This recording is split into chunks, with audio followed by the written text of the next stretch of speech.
My name is Kelly, and right now I'm getting yelled at by my mother-in-law over the phone. Why on earth is the house gone? What were you thinking doing something like this? My mother-in-law complained without letting me explain. She doesn't seem to realize that she's the one at fault. I let out a sigh, which must have made her angrier because her voice got even louder. You better explain to me exactly how you turned that house into an empty lot. Well, let me start from the beginning. I decided to give my mother-in-law a full account of what led to this. The story takes us back to when I was a college student. My grandfather, who lived a long life, passed away, and our family had a dispute over his inheritance. It wasn't about money, though. The issue was what to do with Grandpa's old house. It would cost quite a bit to dispose of it, and everyone in the family already owned a house or an apartment. Managing another property, my grandpa's house, seemed too much to ask. That's when the buck passing began. Even though the house was old, it was still livable, and the land it sat on belonged to my grandpa. Inheriting it could be a good asset, especially for someone wanting to live alone. That's when I volunteered to take over the house. With an enthusiastic, "Sure, go ahead" from everyone, the old house and land became mine. So, while I was still a university student, I became the owner of a house and land. There were inheritance taxes, of course, but that was a separate matter. I temporarily borrowed money from my parents and worked part-time jobs to pay them back. By the time I graduated from university, the house and land were truly mine. I started working at a publishing company, and then a friend introduced me to a great guy. We started dating, and that's how I met my husband, Keith. He agreed to live with me in my grandfather's house. The house was old and not very convenient, but Keith never complained, and I appreciated him for that. I enjoyed our newlywed life. However, our blissful married life soon faced an unexpected turn. One day, my mother-in-law visited us and said, "We want to move out of our current apartment. Can we stay here until we find a new place?" Her family included herself, my father-in-law, and my sister-in-law. In other words, 3 people would be moving into her home. I was lost for words. Well, I stuttered. My mother-in-law responded with a sly grin. "The contract in our apartment is up soon, and we'd have to break it if we renewed. You'll help us save money, right?" I protested, "But this is so sudden."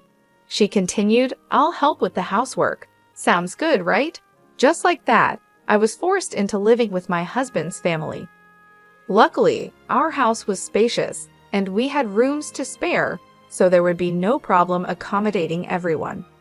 As someone who kept working after marriage, having my mother-in-law's help with housework seemed like a good thing. But I couldn't shake off the fear that living together might strain our currently pleasant relationship. Despite some anxiety, our cohabitation began. However, living together quickly proved troublesome. My mother-in-law and sister-in-law were always goofing around and never helped around the house. Even worse, my father-in-law would come home late at night and demand that I prepare meals. At first, I put up with it, but my patience soon wore thin. "Please help me with the housework, mother-in-law. That's what you promised me first," I pleaded.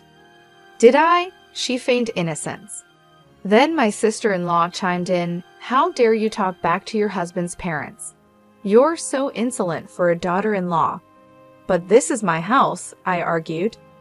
"So what if it's your house? You are our daughter-in-law, aren't you?" "Well, yes, but whatever is our daughter-in-law's is ours, right?"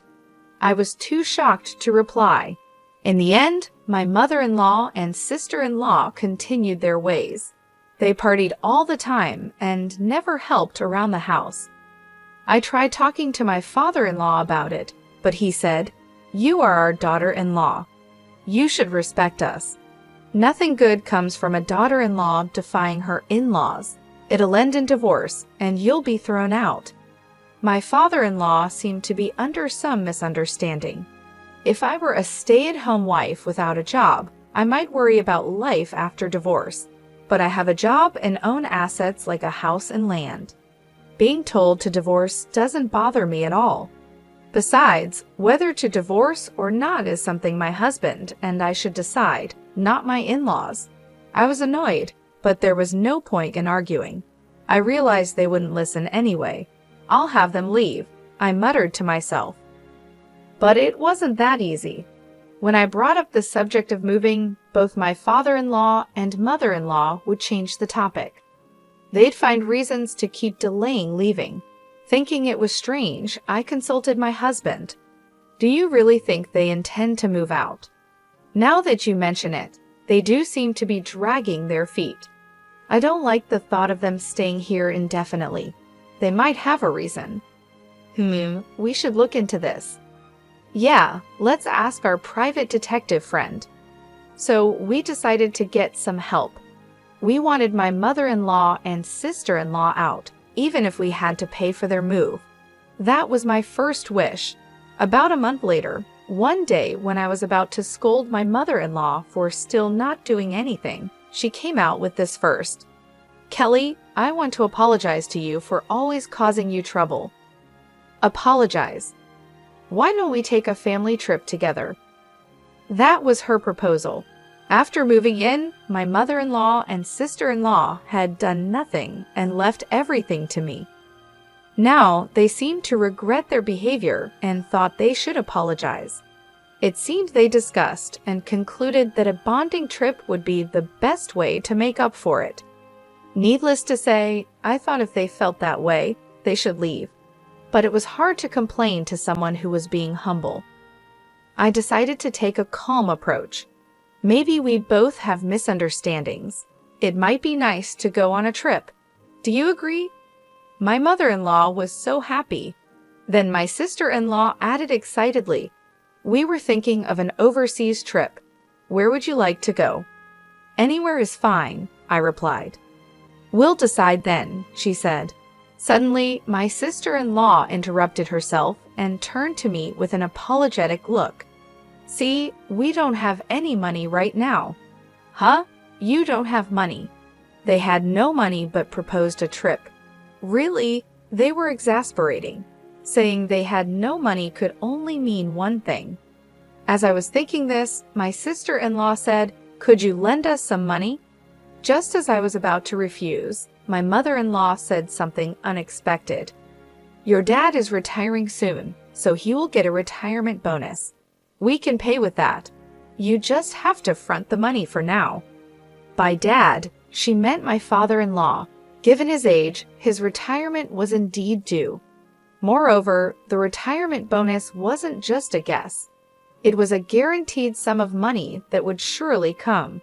Although I was slightly suspicious, I thought the money would definitely come in. The matter we were discussing on our side needed a bit more time, so it might be better to accept my mother-in-law's invitation and avoid causing tension between us. So I accepted the idea of the trip. After that, I was informed by my mother-in-law and sister-in-law that they had decided on London as our destination. The flight departs at noon from Lax International Airport. Understood, I said. It seems like the trip is going to cost quite a bit. But as we said before, can you front the money for us? They asked. Yes, I'll cover it, I agreed. Even though it was just lending the money, it was not a small sum. But at this point, I couldn't say no. Moreover, it seemed like they had already made the reservation, so I might as well enjoy it. I gave the requested amount to my mother-in-law. On the day of the trip, the meeting time was 5 hours before our flight. My husband Keith, who had been working the previous day, was staying at a hotel near the airport. Therefore, he was not with me on the bus heading to the airport. I decided to try calling Keith. At that moment, a call came from Keith's phone before I could call him. Hello, Keith, are you awake? I said, thinking it was my husband, but it was my mother-in-law's voice. I heard over the phone, Kelly, where are you now? Mother-in-law, I'm on the bus heading to the airport. That's unfortunate. We're about to get on the plane now. What? I was confused. Then my mother-in-law, with a sarcastic voice, dropped this bombshell. Actually, we're leaving at 9. Sorry. You lied to me. It's a family trip, so we're going to enjoy it just as a family. What about my ticket? Canceling right on the day of departure is fine. You were never included. My mother-in-law laughed loudly. Apparently, this was all part of her plan. As I clutched my phone in frustration, my sister-in-law's voice came on. Are you upset? You're upset, aren't you? Do you enjoy this kind of thing? It's fun, by now. At that moment, the line went dead with a strange noise, and the call was cut off. I immediately called back my husband. I could hear the ringing, but it wouldn't connect. Ultimately, I arrived at the airport just before the flight's departure time. When I asked the airport staff, they said the plane had already entered the runway. There was nothing I could do but watch the plane take off. It would take a little over 12 hours for the plane. I waved goodbye to arrive at its destination, and my mother-in-law and her group would be back in about 15 days. I had plenty of time. Play games with me, and I'll show you who's the better player. I went straight home. I immediately contacted a demolition company and asked them to tear down my house. I also contacted a moving company to haul out all the belongings in the house. But it wasn't just my stuff in the house. There were things belonging to my mother-in-law, father-in-law, and sister-in-law. Because this was so sudden, I didn't have a new home ready. After some consideration, I decided to use one of the warehouses that was part of my grandfather's inheritance. This warehouse was something my grandfather had used for his business, and nobody was using it now. However, there was a large parking lot in front of the warehouse, which was currently being used by the people in the neighborhood. I had everything moved to that warehouse. After that, I notified my parents that I was going to rebuild the house. My parents asked why, but I told them I'd explain the details later and hung up the phone. I finally had a chance to take a breather when it was late at night. I had just fallen asleep when I noticed my phone ringing. It was an unknown number, and it was early morning, still dim outside. I hesitated but decided to answer the phone. Hello, is this Kelly? The person on the phone was my husband, Keith. What do you want now? Sorry, has your fever gone down now? What? What are you talking about? I heard you had a high fever, Keith said. As I listened to his story, I realized my mother-in-law's careful maneuvers. Apparently, Keith had been told the correct meeting time. Because the meeting time was early in the morning, he had purposely stayed at a hotel near the airport. When he arrived at the meeting time, he quickly noticed I wasn't there. When he asked my mother-in-law about it, she told him I had gone to the hospital with a high fever. Keith was worried about me, but thought he couldn't call the hospital. My mother-in-law pretended to be passing on a message from me, telling Keith to enjoy the trip. So he thought he would enjoy the trip for my sake, and departed without contacting me.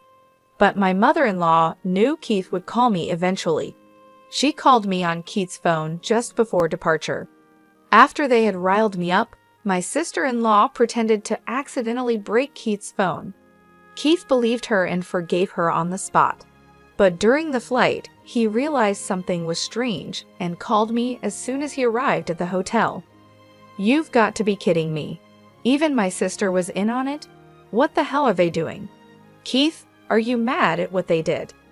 Of course, I was looking forward to going on the trip with you, Kelly. It seemed Keith had nothing to do with it. If that was the case, I decided to get my husband's cooperation. I discussed the ongoing plan with Keith.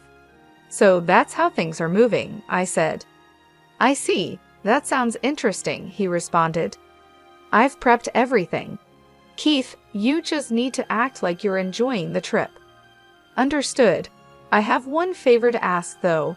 Could you bring back some souvenirs for me and also some for my colleagues? This was my only concern. Whenever one goes on a trip, it's customary to bring back souvenirs for colleagues at my workplace. In fact, I had even been asked to buy some branded items. I could say I was left behind, but that would be too embarrassing. It was a dilemma for me, but with Keith on my side, it changed the situation. Now everything was settled. I provided the list of souvenirs to Keith, and focused on what I needed to do. After sunrise, I had a demolition team come over. After getting a quote, they immediately began tearing down the house. The work finished quickly, and the plot of land was cleared in no time. A few days later, my in-laws returned home. They started causing a commotion in front of the empty plot of land. Then they called me and started complaining nonstop. That's the whole story. Did you understand? You've got to be kidding, I said. My mother-in-law yelled again. Even though she was on the other side of the phone, I wasn't scared at all. I calmly replied, "It's pointless to say anything now. I've already demolished the house." "What happened to our belongings? Did you throw them away?" "No, I didn't throw them away. I'm keeping them." "You are nothing but a thief. I'm only keeping them. I'll return them if you pay." "Pay for what?" "For the trip and the moving costs. You did say you would at least pay for the trip, didn't you?" You should pay up soon." At that, my mother-in-law fell silent. It seemed she was at a loss for a reply. Then I heard my sister-in-law whispering in the background. Suddenly, my mother-in-law asked, "Before anything, I want to know if our belongings are safe. Where did you take them?" "They are in the warehouse my grandfather used to use. Anyway, I won't return them unless you pay. But your husband's retirement pension is coming, isn't it?" Yes, but, Then please pay me back. I'll return your belongings once you do." With that, I hung up. Still, my mother-in-law kept calling incessantly. Finally annoyed, I blocked all of her calls. Feeling refreshed, my husband Keith arrived at the weekly mansion where I was staying. "I'm back, Kelly." "Welcome back. Did you bring any souvenirs?" "Of course I did." "Thank you." I had considered returning to my parents' home, but I didn't want to worry them. So I informed my parents that we would be living in a weekly mansion for a while as we rebuilt our house. Then I rented the weekly mansion and moved there. I had been staying in touch with Keith regularly and had informed him about the move, so after his return, he came directly to me. My in-laws must have found it strange that he was acting separately. I was nervous about getting found out, but I'm glad things worked out this way. By the way, Kelly, if you get money from Mom, do you plan to forgive her? If she promises not to interfere in our lives in the future, I plan to return her belongings and forgive her. I'm just wondering if she'll pay up without a fuss. Don't worry, the warehouse is locked and she can't take anything out without paying me back. There's no way to get into the locked warehouse. If they think it's possible, they'll give up and pay. I was confident, but I couldn't expect a reasonable response from my in-laws who lack common courtesy. I was reminded of this early the next morning when my phone rang in the dim morning hours. At this hour, I looked at my phone with sleepy eyes. It was another unknown number. When I answered, the person on the other side said, "I'm sorry for calling so early. I'm from the police." "Police?" I instantly woke up. I sat upright and listened carefully. There had been a disturbance at my grandfather's warehouse. It seems a local resident who uses the warehouse parking lot reported it. When we arrived, we found an intruder causing a ruckus in the warehouse and apprehended them. "I see, so you've caught the culprit." "But the intruder says they're a family member of the warehouse owner. They asked us to contact the owner." "Wait, my family, I had a bad feeling. When Keith and I rushed to the scene, several police cars were parked there, and in one of them were my in-laws. "Kelly, help us," my mother-in-law called out. My suspicions were confirmed. The intruders were my in-laws. "Are these individuals indeed your family?" a police officer asked. "They are technically my family," I replied. Keith and I apologized profusely to the police officer and the local people who had heard the commotion. After we apologized, we heard my in-laws' side of the story with the police officer present. They claimed they didn't have enough money to cover the moving and travel expenses I had asked for. Apparently, they had spent my father-in-law's retirement funds on traveling and repaying their own debts. That was challenging enough, but then my sister-in-law chimed in, "I've got a blind date tomorrow." Where are my clothes? After some squabbles, they decided to take just what they needed from the warehouse. That's why the three of them broke into it. But once we got inside, we found photos of them partying with men mixed in with their belongings. This was a result of the investigation I had commissioned. When Keith and I asked a private detective to investigate my in-laws, it turned out that my mother-in-law and sister-in-law had been goofing around with men. These men worked in the nightlife industry, and my in-laws had poured quite a lot of money into them. They had even taken on debts, some of which they repaid using my father-in-law's retirement funds. On the other hand, my father-in-law was having an affair with a younger woman from his workplace. Despite the nice ring to his retirement, the truth was that he had been fired for his affair. I received these reports and photos just before my in-laws left for the trip. When they returned, I planned to use this as leverage to kick them out. But with things turning out this way, I had moved the photos to the warehouse along with my stuff. So they broke into the warehouse, found the photos, and started fighting over each other's misbehavior. Seems like they brought this on themselves, I murmured. My mother-in-law shouted at me angrily. What were you planning by taking these photos? Like I care, I retorted. My father-in-law yelled, What have you done? This could ruin our family. Well, that's your fault, isn't it? What? How dare you, as a daughter-in-law? Enough. If you have complaints, I'll sue you for trespassing. They'd all be arrested if it came to that. Realizing this, the three of them promptly quieted down. However, it was clear that none of them had the means to pay me back, so I proposed another option to them. Would you rather work at a cannery to pay me back or get arrested for trespassing? Predictably, they chose the former. I managed to get them jobs at a friend's cannery.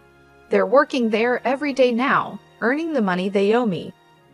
Meanwhile, I rebuilt a house on the land where my grandfather's house once stood. It's a brand new house that still retains traces of my grandfather's house. Keith and I are starting our married life anew in this convenient new home.